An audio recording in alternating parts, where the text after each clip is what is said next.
Good afternoon सबको। तो हम क्या डिस्कस कर रहे थे लास्ट लेक्चर के अंदर हमने क्या पढ़ा था बच्चों?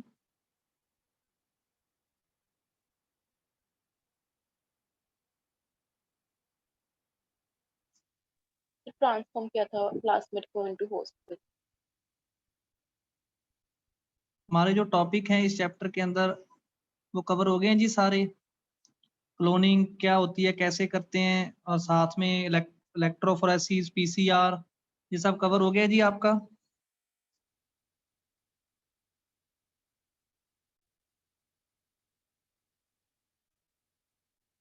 बताइए बच्चों, ये सारे टॉपिक्स कवर हो गए ना हमारे? क्या रहते हैं? पीसीआर पढ़ लिया आपने? PCR, electrophoresis, cloning.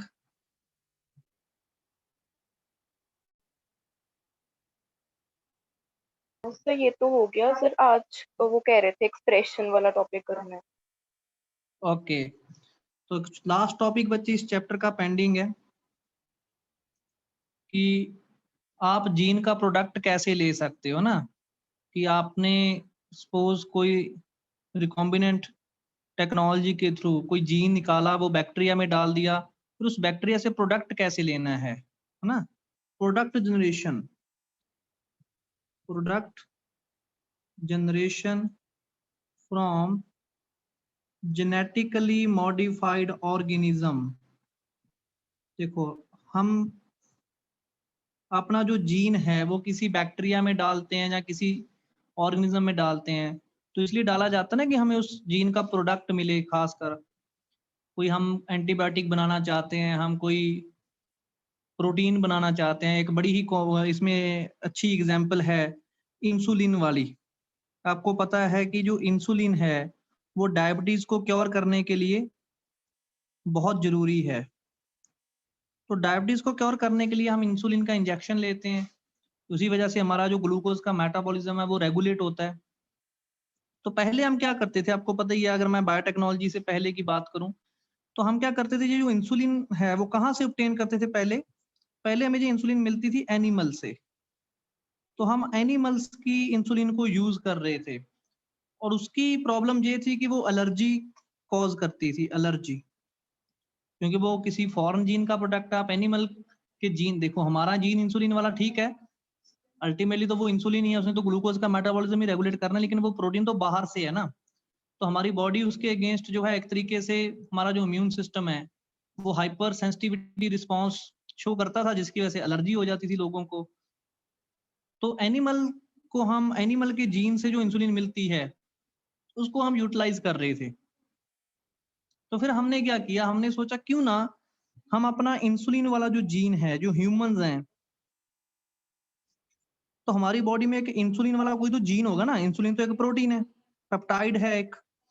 तो जो हमारी ह्यूमन के अंदर जो इंसुलिन वाला जीन है, क्यों ना उस जीन को आइसोलेट कर लिया जाए, उसको, उस जीन को ढूंढ लिया जाए, उसको आइसोलेट करके जो बैक्टीरिया है, बैक्टीरिया बैक्टीरिया के अंदर, उस बैक्टीरिया के डीएनए में, suppose this is the DNA of bacteria. तो हमने ह्यूमन का सपोज ये कोई जीन है,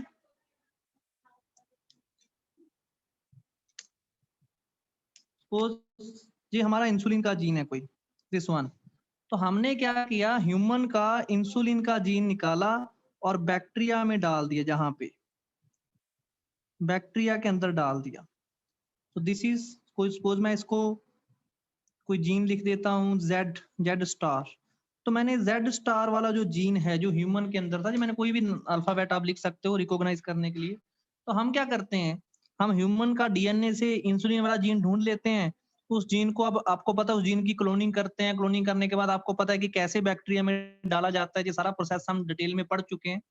तो हमने क्या किया, बैक्टीरिया के अंदर वो जीन डाल दिया।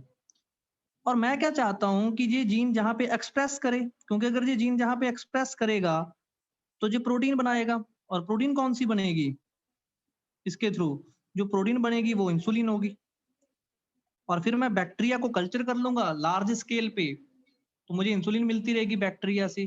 तो जो इंसुलिन आप एनिमल से ले रहे थे पहले, और जो एलर्जी कॉज कर रही थी, उसकी प्रॉब्लम को मिटिगेट करने के लिए, इस प्रॉब्लम को खत्म करने के लिए हमने क्या किया, ह्यूमन का जीन। अब तो आप देखो, बायोटेक्नोलॉजी एक ऐसी ब्रांच है जिसमें आप कुछ भी कर सकते हो। आप सोचो कि मुझे ये जीन फलाने ऑर्गेनिज्म में डालना है, तो इसने बैरियर ही खत्म कर दिया। पहले तो ऐसा कभी बहुत देखो, ह्यूमन की अगर मैं बिना बायोटेक्नोलॉजी के अपना जीन बैक्टीरिया के डीएनए में पहुंचाना चाहता हूं, तो मेरे पास एक ही ऑप्शन है, क्रॉसिंग। हमें रिप्रोडक्शन करानी होगी ह्यूमन को बैक्टीरिया से। ये तो पॉसिबल ही नहीं है, रिप्रोडक्शन तो हो ही नहीं सकती, क्रॉसिंग तो हो ही नहीं सकती, जहाँ पे कहाँ ह्यूमन कहाँ बैक्टीरिया। लेकिन बायोटेक्नोलॉजी ने ये बैरियर खत्म कर दिया, यानी कि अब हम कोई भी जीन किसी भी ऑर्गेनिज्म से उठा के किसी भी ऑर्गेनिज्म में डाल सकते हैं और वहां से प्रोडक्ट ले सकते हैं। जैसे इंसुलिन की एक बहुत अच्छी एग्जांपल है। तो हमने ह्यूमन का इंसुलिन जीन निकाला, बैक्टीरिया में डाल दिया, बैक्टीरिया के अंदर वो जीन एक्सप्रेस करना शुरू हो गया, तो बैक्टीरिया के अंदर भी अब क्या बननी शुरू होगी, इंसुलिन बननी शुरू होगी।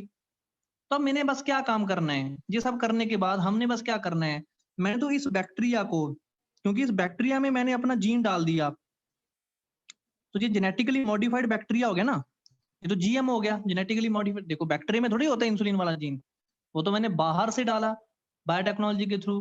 तो हमने बैक्टीरिया के जीनोम को मॉडिफाई कर दिया। दैट इज वाई ये जो बैक्टीरिया है इसको हम बोलते हैं जेनेटिकली मॉडिफाइड बैक्टीरिया। और ये जो प्रोटीन मिलती है, तो इंसुलिन वाला जीन डाला तो इंसुलिन मिलेगी, कोई और प्रोटीन वाला जीन डाल दोगे तो जो मर्जी लेते रहो, डिपेंड करता है आपको किस चीज की जरूरत है। अगर आप इंसुलिन लेना चाहते हो तो इंसुलिन वाला जीन डाल दो। अगर आप कोई और जीन लेना चाहते हो, जैसे कोई फंगस है सपोज, कोई फंजाई है, वो पेंसिलिन बनाती है, पेंसिलिन। वैसे तो फंगस को ही आप कल्चर कर लो, लेकिन अगर आपकी मर्जी, आप चाहते हो कि देख एक्सपेरिमेंट करना चाहते हो कि ये पेंसिलिन वाला जीन निकालो, इस बैक्टीरिया में डाल दो और बैक्टीरिया को कल्चर कर लो, तो यहाँ से पेंसिलिन बननी शुरू हो जाएगी। तो मतलब जो मर्जी जीन, आप जो भी प्रोडक्ट आप चाहते हो वो वाला जीन ढूंढ लो, वो जीन किसी बैक्टीरिया में, किसी फंजाई में, किसी माइक्रो ऑर्गेनिज्म में डाल दो, उसको कल्चर कर लो। और इस प्रोटीन को बोला जाता है रिकॉम्बिनेंट प्रोटीन। जो भी प्रोडक्ट होता है, अगर वो प्रोटीन है, खासकर सपोज जैसे इंसुलिन है या कोई और है, कोई प्रोटीन आप ले रहे हो, तो उस प्रोटीन को बोला जाता है रिकॉम्बिनेंट प्रोटीन। तो इसी तरीके आजकल तो हमने बच्चे बहुत सारे विटामिन, बहुत सारी एंटीबायोटिक्स, इंसुलिन, हजारों ऐसे प्रोडक्ट हैं जो हम जेनेटिकली मॉडिफाइड ऑर्गेनिज्म से ऑब्टेन कर रहे हैं। तो करना क्या है, कुछ नहीं करना, जो भी आप चाहते हो उसका जीन ढूंढ लो, वो जीन किसी माइक्रो ऑर्गेनिज्म में डाल दो, उस माइक्रो ऑर्गेनिज्म में डालने के बाद उसको कल्चर करो। देखो कल्चर करोगे तभी आपको प्रोडक्ट मिलेगा ना। एक बैक्टीरिया में डाल दिया तो एक बैक्टीरिया से क्या मिल जाएगा आपको, कुछ भी नहीं मिलने वाला, क्योंकि बैक्टीरिया तो बहुत कम अमाउंट में बनाएगा वो। तो आपको लार्ज स्केल पे कल्चर करना होगा। तो या तो आप स्मॉल स्केल पे कल्चर कर लो, सपोज लैब के अंदर आपने पेट्री डिश ली, पेट्री डिश में वो वाला बैक्टीरिया जो जेनेटिकली मॉडिफाइड बैक्टीरिया है, जेनेटिकली मॉडिफाइड बैक्टीरिया जीएमबी, उसको कल्चर कर लो। पर स्मॉल स्केल कल्चर करने का फायदा क्या होगा आपको, तो यहाँ पे इंसुलिन तो बन जाएगी, और उसका अमाउंट कितना बनेगा, क्या वो अमाउंट सफिशिएंट है पूरी दुनिया में जितने पेशेंट हैं उनको इंजेक्शन लगने के लिए, क्या ये अमाउंट सफिशिएंट है कि किसी लैब में आपने स्मॉल स्केल पे कल्चर कर लिया और आप सोच रहे हो कि इस बैटरी डिश के अंदर हजारों मिलियन बैक्टीरिया होंगे, ठीक है, बैटरी डिश में भी हजारों बैक्टीरिया ग्रो करेंगे, पर फिर भी वहां से जो इंसुलिन मिलेगी आपको कल्चर से, उसका अमाउंट, उसकी कंसेंट्रेशन बहुत कम होगी। तो इसलिए आपको लार्ज स्केल पे कल्चर करना होगा, लार्ज स्केल कल्चर करना पड़ेगा आपको। जो भी आप ऑर्गेनिज्म चूज किया है आपने, जिसमें आपने अपना जीन डाल दिया, तो उसको स्मॉल स्केल पे कल्चर हम तब करते हैं जब हम कोई एक्सपेरिमेंट करते हैं लैब वगैरह के अंदर। लेकिन जब आपको पता है कि वो जो प्रोडक्ट मिलेगा वो बहुत जरूरी है, वो बहुत लोग आजकल डायबिटीज से परेशान है, काफी पॉपुलेशन ह्यूमंस की को डायबिटीज है, तो आपको तो दवाई, बिल्कुल वही बात है जैसे आजकल कोरोना का चल रहा है, वो आपकी वो आ रही है, वैक्सीन आ रही है। अगर वो स्मॉल स्केल पे बने तो क्या पूरी हिंदुस्तान की 135 करोड़ की आबादी है, क्या वो अगर स्मॉल स्केल पे वो कल्चर करके बनाएं तो वो पॉसिबल ही नहीं है। कितने लोगों को वो इंजेक्शन लग जाए, तो इसलिए लाल कल्चर, तो उसके लिए फिर इंक्यूबेटर्स यूज करने पड़ेंगे आपको। इंक्यूबेटर क्या होते हैं, बस कुछ नहीं है, जैसे जो कोई कमरा है, कोई हॉल है, इतने बड़े बड़े एक टैंक जैसा एक इंस्ट्रूमेंट होता है ना। इंक्यूबेटर क्या होते हैं, आपने देखी होंगे लैब्स के अंदर छोटे इंक्यूबेटर पड़े होते हैं। तो आपको जो है लार्ज स्केल पे अगर कल्चर करना है तो आपको बड़े साइज के, जितना आप बड़ा साइज लोगे, जितना आप लार्ज स्केल पे कल्चर करोगे, उतना ही आपको प्रोडक्ट जो है उसकी कंसंट्रेशन ज्यादा मिलेगी। ठीक है जी। तो उन इंक्यूबेटर्स को बायोरिएक्टर के नाम से भी जाना जाता है ना, आपकी बुक में ये वर्ड लिखा होगा। तो बायोरिएक्टर एक तरह से इंक्यूबेटर ही है जो सफिशिएंट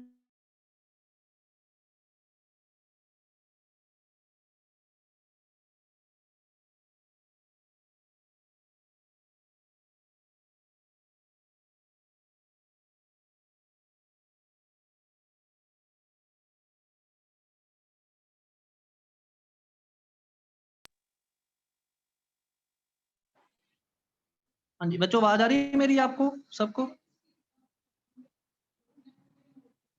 हेलो। Yes okay. तो आप लोग वेरका का दही खाते हो?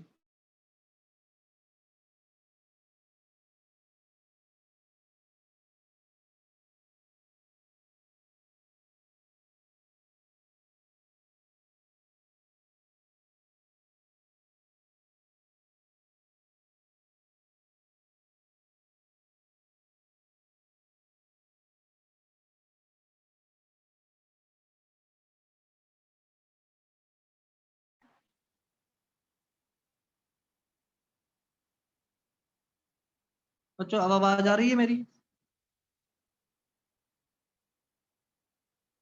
Yes okay. तो हम बात कर रहे थे कि इंक्यूबेटर बायोरिएक्टर क्या होते हैं। बच्चे बायोरिएक्टर एक इंस्ट्रूमेंट, जैसे प्रेशर आपके घर में कुकर वगैरह होते हैं ना, वैसा ही एक इंस्ट्रूमेंट है। बड़ा कुकर मान लो आप, बहुत बड़ा कुकर। जैसे वेरका वाले क्या करते हैं, हम भी घर में दही जमाते हैं और वेरका वाले भी दही जमाते हैं। दोनों के टेस्ट में आपको डिफरेंस नजर आता है। आपके जो वेरका का प्रोडक्ट होता है वो आपको ज्यादा बेटर क्वालिटी का नजर आता है। घर पे क्या होता है, कई बार दही जो है वो जम तो जाती है, प्रॉपर उसको कंडीशन नहीं मिलती, क्योंकि घर में तो हम वैसे, आप देखा होगा आपने अपनी मदर को, उसको वैसे ही रख देते हैं ढक के ना। तो कई बार रात को गर्मी बढ़ गई, ठंड बढ़ गई, जहाँ कंडीशन जो है वो तो देखो एनवायरनमेंट के ऊपर है, तो उसको प्रॉपर अगर कंडीशन नहीं मिलेगी, क्योंकि उसके अंदर तो लैक्टोबैसिलस बैक्टीरिया है, उसने अपना काम करना है। और अगर लैक्टोबैसिलस बैक्टीरिया को प्रॉपर एनवायरमेंटल कंडीशन ही नहीं मिलेंगी, प्रॉपर टेम्परेचर नहीं मिलेगा, पीएच नहीं मिलेगी, तो वो प्रॉपर काम नहीं करेगा। तो आपका जो प्रोडक्ट होगा वो थोड़ा सा इंफीरियर क्वालिटी का होगा। तो इसलिए हम ये जो बायोरिएक्टर हैं फिर वो क्या करते हैं, वो प्रॉपर कंडीशन मेंटेन करते हैं। तो बायोरिएक्टर एक बड़े वाला टैंक होगा जिसके अंदर आपका टेम्परेचर मेंटेन होगा। मुझे पता है कि ये जो बैक्टीरिया है जिसमें मैंने अपना जीन डाला, उसको कितने टेम्परेचर पे वो बेस्ट ग्रो करता है। अगर वो 25 डिग्री पे बेस्ट ग्रो करता है तो मैं बायोरिएक्टर का टेम्परेचर ही 25 डिग्री रखूंगा, क्योंकि वहां पे बैक्टीरिया, जितना बैक्टीरिया ग्रो बेटर करेगा उतना ही आपका प्रोडक्ट ज्यादा मिलेगा। मुझे पता है अगर वो बैक्टीरिया इस पीएच पे 6.5 पीएच पे बेटर काम करता है तो मैं बायोरिएक्टर के अंदर 6.5 पीएच रखूंगा। तो मतलब बायोरिएक्टर क्या है, लार्ज स्केल पे अगर आपने कोई माइक्रो ऑर्गेनिज्म का कल्चर करना है, आप उस, कोई बैक्टीरिया है, कोई फंजाई है, वट एवर, कोई भी आपने ऑर्गेनिज्म लिया, उसके अंदर अपना जीन डाला और आप चाहते हो कि वो ऑर्गेनिज्म बेटर ग्रो करे, और बेटर ग्रो करने के लिए आपको उसको कंडीशन भी तो बेटर देनी होगी। आपको उसको कितना टेम्परेचर पे वो अच्छा ग्रो करता है वो टेम्परेचर देना पड़ेगा, वो पीएच देनी पड़ेगी, न्यूट्रिएंट देने पड़ेंगे, है ना। तो मतलब बायोरिएक्टर्स के अंदर, बायोरिएक्टर होते क्या है, जैसे अपने के रूम है, बड़े बड़े रूम है, इतने बड़े बड़े टैंक होते हैं जिसके अंदर हम बहुत सारा फूड वगैरह जो है वो भर देते हैं। जहाँ को गन्ने के छिलके हैं, कोई भी फूड आप जिस पे भी बैक्टीरिया ग्रो करता है आसानी से, जो उसका फेवरेट है, उसको हम फूड देते हैं, प्रॉपर न्यूट्रिशन देते हैं, बकायदा टेम्परेचर प्रॉपर देते हैं, पीएच प्रॉपर देते हैं, ताकि बैक्टीरिया ज्यादा ग्रो करे। जितना बैक्टीरिया ज्यादा ग्रो करेगा, जितना आप लार्ज स्केल पे कल्चर करोगे, उतना ही आपको प्रोडक्ट भी ज्यादा मिलेगा। और जितना प्रोडक्ट ज्यादा मिलेगा उतना ही आपके लिए बेनिफिट। आपको तो इंसुलिन चाहिए, सिर्फ हिंदुस्तान की आबादी 100 करोड़ से ऊपर है, तो बहुत सारे लोग परेशान है डायबिटीज से। 30 करोड़ के आसपास तो हमारे इंसुलिन लोगों को चाहिए होती है, इतने पेशेंट है डायबिटीज के। तो उसके लिए आपको फिर स्मॉल स्केल कल्चर करने से कुछ नहीं होने वाला, इसलिए हम बायोरिएक्टर्स को यूज करेंगे। तो बायोरिएक्टर का एक लास्ट टॉपिक आपके सिलेबस में बचा है, इस चैप्टर में बचा है कि बायोरिएक्टर क्या होते हैं और कितने टाइप के बायोरिएक्टर हैं।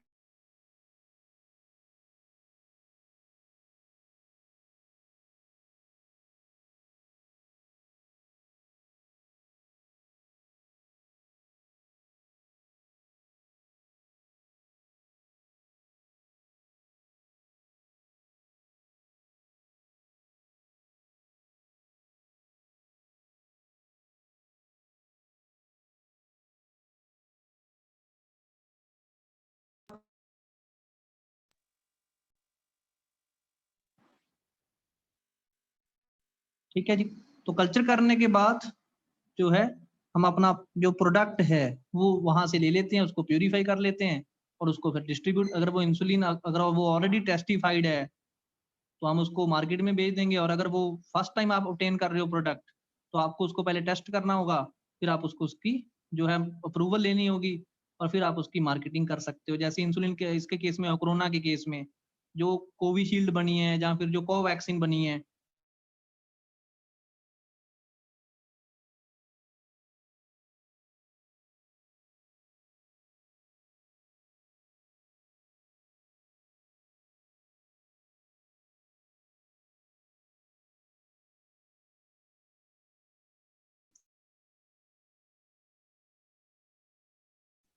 सूटेबल दो टाइप के बायोरिएक्टर्स हैं।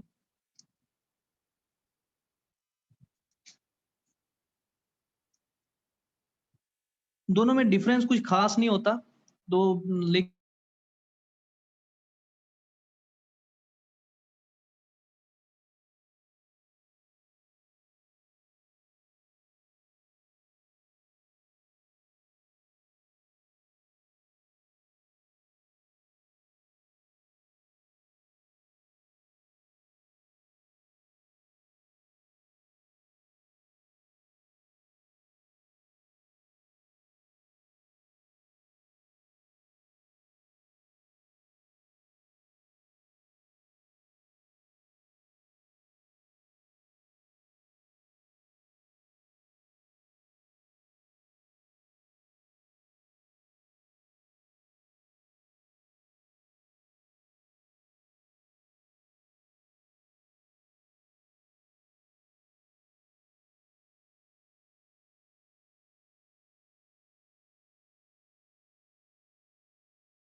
हाँ जी, एक होते हैं स्प्रेस्ड स्टिरर। तो दो तरह के बायोरिएक्टर बच्चे, एक नॉर्मल स्टिरर, एक स्प्रे स्टिरर। बच्चों मेरी आवाज आ रही है आपको?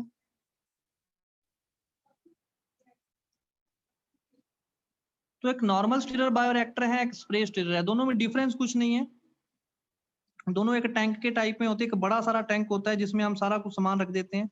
नॉर्मल स्टिरर में क्या है, जो कल्चर होगा अंदर, कल्चर उसको बस रोटेट स्टिर किया जाएगा। स्टिर का मतलब होता है रोटेट किया जाता है अंदर, ताकि प्रॉपर मिक्सिंग हो जाए बैक्टीरिया की आपके फूड के साथ। और स्प्रे स्टिरर के अंदर जो है, स्प्रे स्टिरर के अंदर बाहर से एयर जो है, एयर उसको भी स्प्रे किया जाता है अंदर रिएक्टर के अंदर। तो बायोरिएक्टर में इन दोनों में डिफरेंस कोई नहीं है। इसमें भी ये भी एक बड़ा सारा टैंक है, ये भी एक बड़ा सारा टैंक है, इसमें भी आपने कल्चर करना है बैक्टीरिया, इसमें भी वही कल्चर करना है। पर डिफरेंस क्या है, इसमें हम एयर ने इसको सिर्फ रोटेट किया जाता है, सिर्फ स्टिर किया जाता है। इसको रोटेट के साथ साथ एरिएशन भी की जाती है, इसके अंदर एरिएशन भी की जाती है। और जो एरिएशन होती है, जो एयर होती है, वो बस बैक्टीरिया के लिए सरफेस एरिया इंक्रीज कर देती है। उससे क्या होता है, जो बैक्टीरिया है वो ज्यादा अमाउंट में फूड के ऊपर भी एक्ट कर सकता है, और उतना ही आपका जो प्रोडक्ट है वो ज्यादा बेटर क्वालिटी का आपको मिल सकता है। ठीक है जी।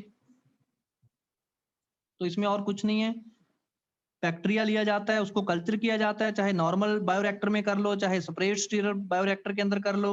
अल्टीमेटली फिर इन दोनों से जो मर्जी आपने टेक्निक यूज की है, जो मर्जी आपने बायोरिएक्टर यूज किया है, फिर इस वहां से जो डिजायर्ड प्रोडक्ट है, डिजायर्ड प्रोडक्ट उसको आइसोलेट किया जाता है। आइसोलेट करने के बाद उसको प्यूरिफाई किया जाता है। तो डिजायर प्रोडक्ट हमारे पास जहाँ पे इंसुलिन है, क्योंकि हमने इंसुलिन वाला जीन डाला था बैक्टीरिया के अंदर, फिर उस बैक्टीरिया को बायोरिएक्टर के अंदर कल्चर किया। कल्चर करने के बाद वो लार्ज स्केल कल्चर है, तो आपको बहुत ज्यादा हाई अमाउंट के अंदर इंसुलिन मिलने वाली है इस बायोरिएक्टर के अंदर। वहां से वो इंसुलिन जो है वो ऑब्टेन कर ली जाती है और फिर उसको प्यूरिफाई कर लिया जाता है। प्यूरिफाई करने के बाद आप उसकी जो है मार्केटिंग कर सकते हो, लेकिन इससे पहले आपको अप्रूवल एंड टेस्टिंग जरूरी है। इससे पहले आपको टेस्टिंग एंड अप्रूवल जो है वो जरूरी है।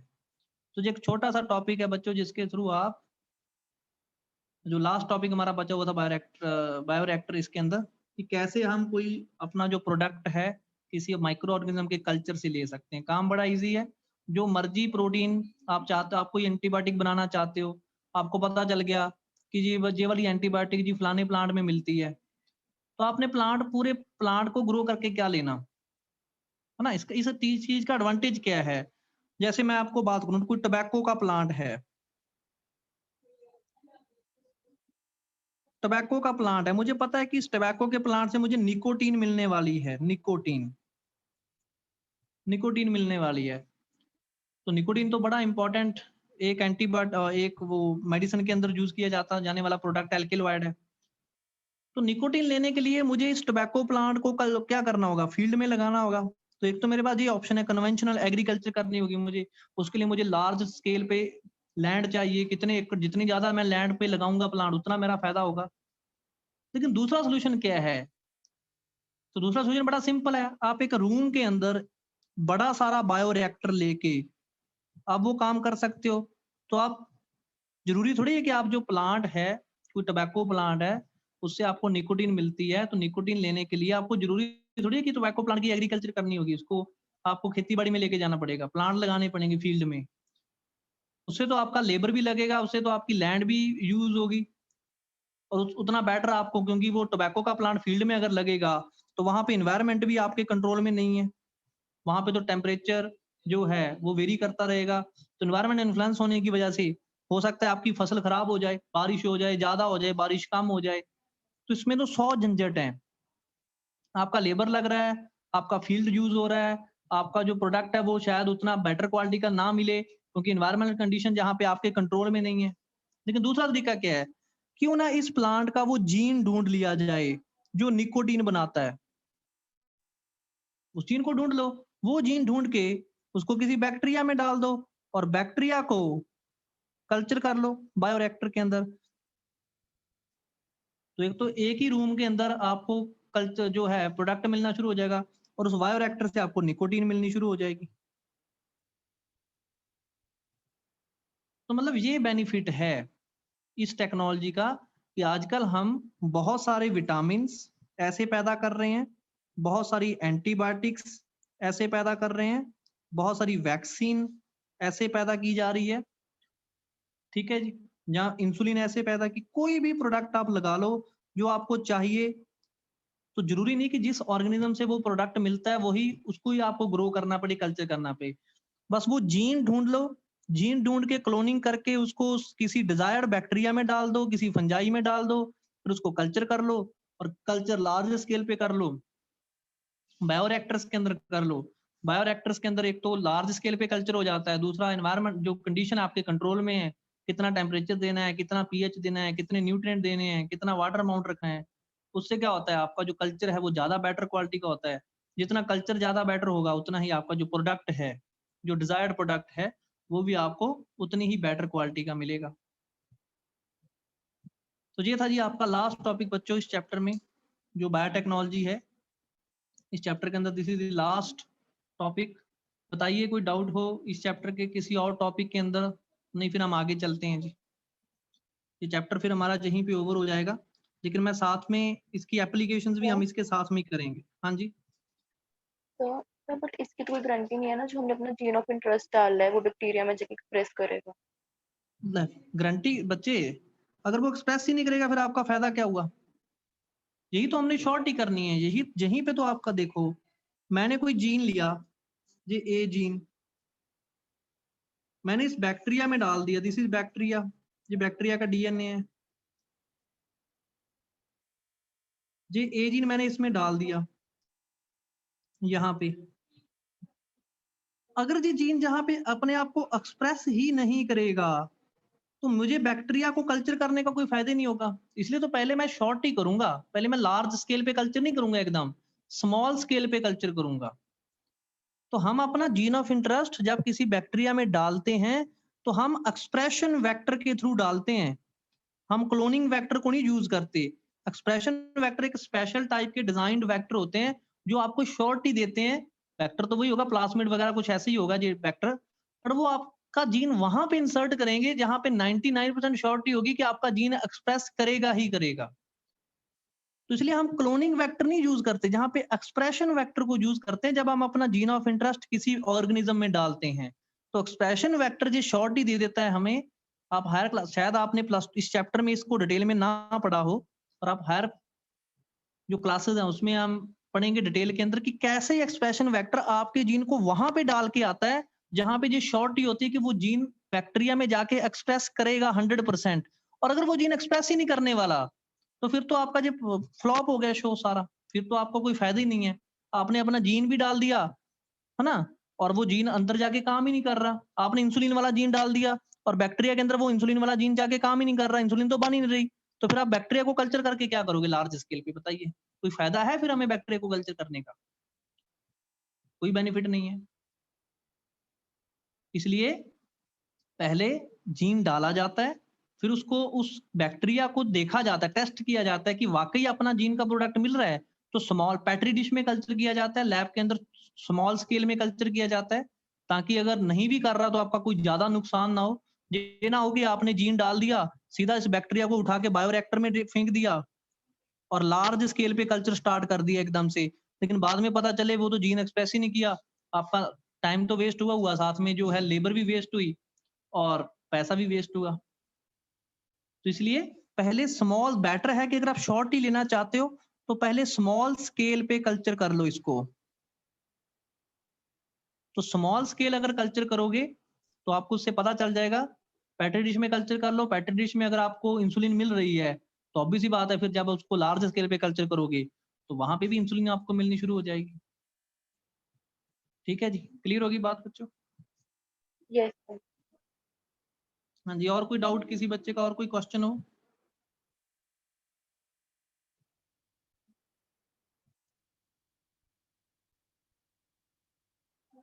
तो ये बच्चे काफी इंपॉर्टेंट चैप्टर है, ये बायोटेक्नोलॉजी समझने वाला है, कंसेप्चुअल है, तो टॉपिक काफी मुश्किल है इसके अंदर।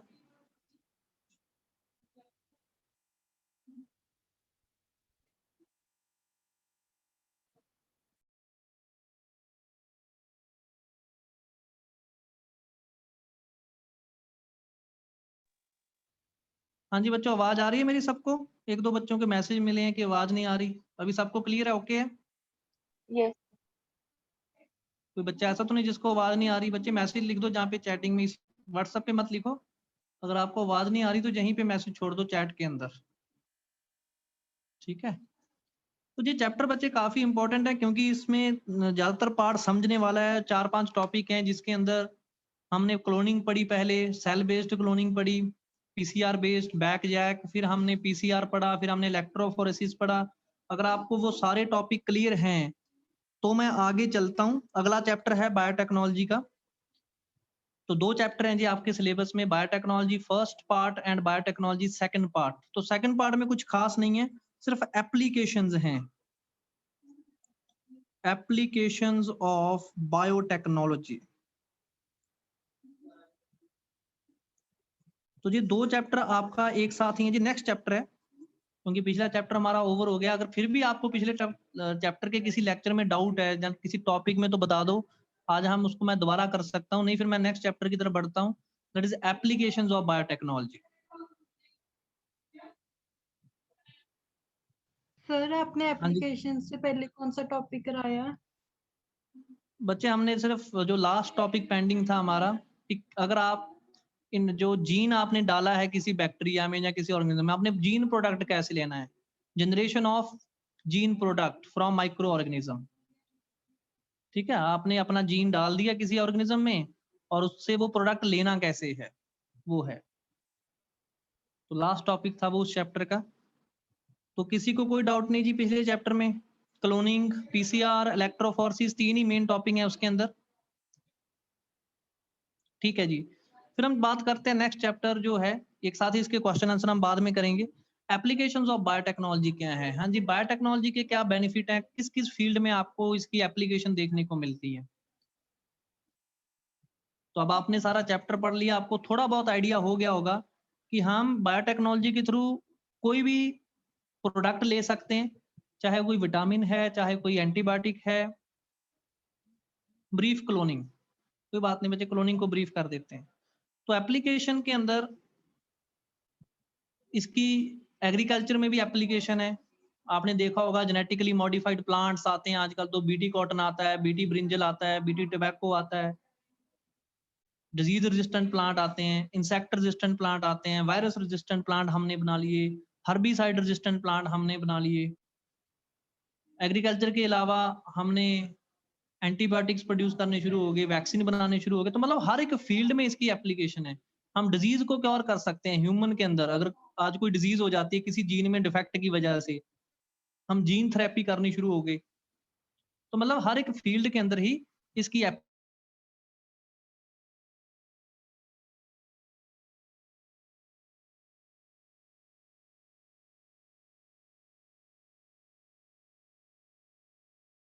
या सिर्फ ब्रीफ करना है कि कैसे क्लोनिंग की जाती है।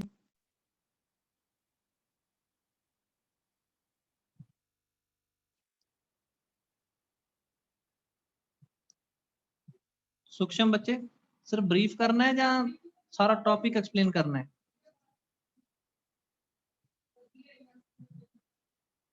बताइए जी। ब्रीफ, ठीक है। तो क्लोनिंग बच्चे एक फोटोकॉपी करने का, एक जेरोक्स करने का एक प्रोसीजर है। आजकल तो आपको बताया ही होगा। तो क्लोनिंग के दो मेथड हैं, एक सेल बेस्ड क्लोनिंग है, एक सेल फ्री क्लोनिंग है। सेल फ्री तो मशीन आ गई है आजकल हमारे पास, PCR machine, polymerase chain reaction, जैसे फोटोकॉपी की मशीन है आपके पास, उसमें अपना पेज डालो, जितने मर्जी प्रिंट, जितने मर्जी फोटोकॉपी के ले लो, है ना। वैसे ही सेल बेस्ड क्लोनिंग, ये तो 1986 में केरी मुलिस नाम के साइंटिस्ट ने डिस्कवर किया इसको। तो उसके माइंड 1986 से पहले भी तो क्लोनिंग होती थी। तो पहले क्लोनिंग कैसे करते थे? Cell based cloning. Cell based cloning आप किस देखो, मेरे पास ये कोई जीन है, मेरे पास ये कोई जीन है, ए जीन, मैं चाहता हूं कि ये जीन फोटोकॉपी हो जाए, इसकी ज्यादा कॉपीज मेरे को मिल जाएं। तो अगर मैं सेल बेस्ड क्लोनिंग के अंदर इसको लेके जाता हूं, तो मुझे ज्यादा कॉपीज कैसे मिल सकती हैं? अगर मैं कोई ऐसा डीएनए ढूंढ लूं जो रेप्लिकेट कर रहा है, जो डिवाइड कर रहा है, तो क्यों ना मैं अपना जीन उसमें डाल दूं, तो उसके साथ साथ मेरा जीन भी तो रेप्लिकेट करेगा, डबल होगा। जैसे मेरे पास प्लास्मिड है, तो मैं प्लास्मिड को एज ए वेक्टर यूज कर सकता हूं। वेक्टर वो होता है कोई भी डीएनए, कोई भी फॉरेन डीएनए जो आपके जीन ऑफ इंटरेस्ट को कैरी करता है और उसको फोटोकॉपी करके आपको देता है। तो मैं प्लास्मिड को यूज कर सकता हूं एज ए वेक्टर। मैं बैक्टीरिया के मेन क्रोमोसोम को यूज कर सकता हूं, बैक्टीरियल क्रोमोसोम को एज ए वेक्टर यूज कर सकता हूं, जिसको आप BAC लिखते हो, बैक्टीरियल आर्टिफिशियल क्रोमोसोम। वायरस भी तो डिवाइड करते हैं, वायरस का डीएनए भी तो डिवाइड करता है। मैं वायरस को एज ए वेक्टर यूज कर सकता हूं, मैं यीस्ट को एज ए वेक्टर यूज। तो हर वो ऑर्गेनिज्म का डीएनए, चाहे कोई बैक्टीरिया है, उसका मेन क्रोमोसोम भी डिवाइड करता है, मुझे पता है प्लास्मिड भी डिवाइड करती हैं, वायरस भी डिवाइड करता है, वायरस का डीएनए डिवाइड करता है, यीस्ट का डिवाइड करता है, सेल का डीएनए। तो मुझे कोई एक ऐसा डीएनए चाहिए था, कोई ऐसा डीएनए चाहिए जिसके अंदर मैं अपना जीन ऑफ इंटरेस्ट इंसर्ट कर दूं, और मुझे पता है वो डीएनए तो रेप्लिकेट करेगा, 1 से 2 हो जाएगा। तो अगर वो डीएनए रेप्लिकेट करके 1 से 2 होगा, तो अगर आपने अपना जीन उसमें डाल रखा है, अगर मैंने अपना जो जीन है वो यहाँ पे डाल रखा है, जीन ऑफ इंटरेस्ट, तो जब ये डीएनए डिवाइड करेगा, चाहे वो प्लास्मिड का डीएनए हो, चाहे वो बैक्टीरिया क्रोमोसोम हो, चाहे वो वायरस का जो मर्जी डीएनए है, मुझे पता है वो रेप्लिकेट करता है। डीएनए की एक खासियत है कि वो 1 से 2 हो जाता है, 2 से 4 हो जाएगा, तो ये भी आगे डिवाइड करेगा, वो भी फिर आगे डिवाइड करेगा। तो ऐसे तो डिवीजन होती है, 1 से 2, 2 से 4, 4 से 8, 8 से 16। तो डीएनए ने तो हमेशा डिवाइड करना ही है। बस आपने एक अपना क्या काम का, हमने इसी चीज का बेनिफिट उठाया। हमें पता है कि प्लास्मिड को अंदर अगर मैं अपना जीन डाल दूंगा तो वो डिवाइड करेगी, बैक्टीरिया में डाल दूंगा तो वो डिवाइड करेगा। तो जैसे जैसे आपका डीएनए डिवाइड करता रहेगा, और आपने अपना जीन ऑफ इंटरेस्ट बैक्टीरिया में डाल रखा है, तो आपका जीन भी तो डिवाइड करता रहेगा। ठीक है जी। तो हमने प्लास्मिड की एग्जांपल लेके इसमें इसको शुरू किया था कि प्लास्मिड क्या होती है, जो बैक्टीरिया में एक्स्ट्रा क्रोमोसोम डीएनए होता है,